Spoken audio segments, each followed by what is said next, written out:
ডিসেম্বরে আমরা নির্বাচন চাই। জবাব তরুণরাই সময় মতো দেবে ইনশাল্লাহ।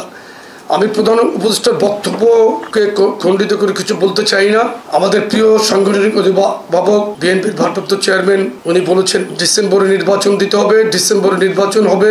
আমরাও বলছি ডিসেম্বরে নির্বাচন দিতে হবে। আমরা নির্বাচন চাই, জনগণের ভোটের অধিকার না।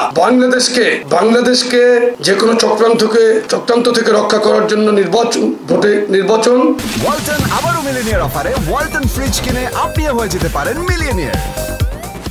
ডিসেম্বরে হতে হবে। আপনি গতকালকে দেখেছেন যে দেবপ্রিয় ভট্টাচার্য অত্যন্ত নামকরা একজন অর্থনীতিবিদ, উনি বলেছেন এই সরকারের এই সময়ে 27 লক্ষ কিংবা 28 লক্ষ মানুষ দারিদ্র সীমার নিচে নেমে গেছে।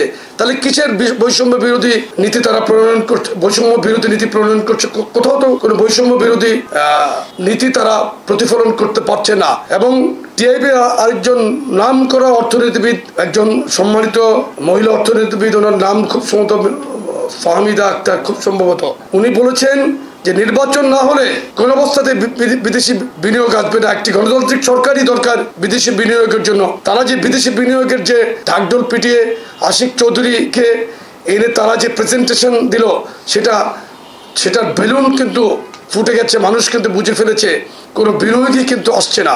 ধন্যবাদ সকলকে। সুতরাং আমরা ডিসেম্বরে আমরা নির্বাচন চাই।